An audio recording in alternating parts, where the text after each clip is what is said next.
Kā pareizi rūpēties par saviem matiem un novērst to elektrizēšanos, kad augstajos mēnešos?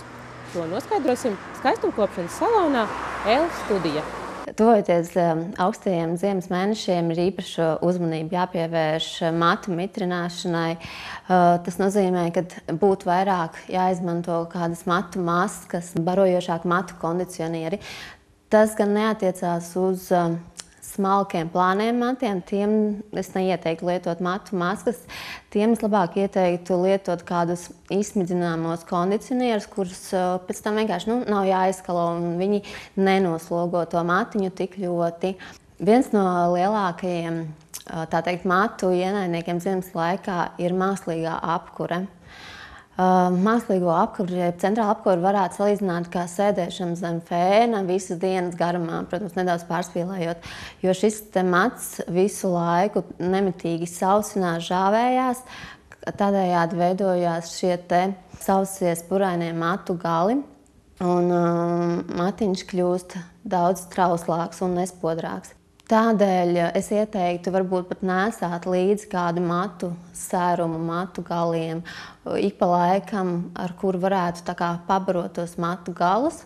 Protams, atkal nepārslogojot šo matiņu, jo jebkuru līdzekli lietojot pat daudz, efekts būs lielāks nekā efekts. Vēl, ko es neieteiktu, nesāt vilnas cepures, vilnas šalles, jo šis vilnas izstrādājums, viņš ir tāds diezgan rupšs un saskarē ar cepurēm, apaklēm, šallēm.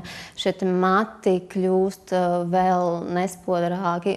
Protams, viena no galvenajām problēmām ziemas laikā ir matu elektrizēšanās. Matu elektrizēšanās rodas no mitruma trūkuma matos.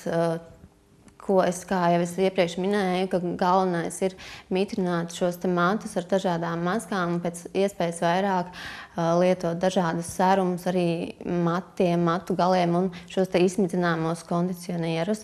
Vēl es ieteiktu lietot dabīga materiāla matu ķēmes, nesintētiska, kas arī varētu nedaudz novērst šo elektrizēšanās iespējamību. Vēl ko es ieteiktu ziemas laikā, mazgāt matus rēmdinā ūdenī, nevis karstā, jo šīs karstās ūdens peldes matiem arī īpaši neiet pie sirds. Ieteiktu arī varbūt, kad mēģināt retāk viņus mazgāt, bet, protams, tas ir jāskatās individuāli. Es ieteiktu arī matus žāvēt retāk, bet, ja, protams, tā ir nepieciešamība, tad labāk izvēlēties šo fēnu uzstādīt uz vidējo gaisma plūsmu, kas nebūtu tik karsta un tik drastiska tieši pašam matiņam.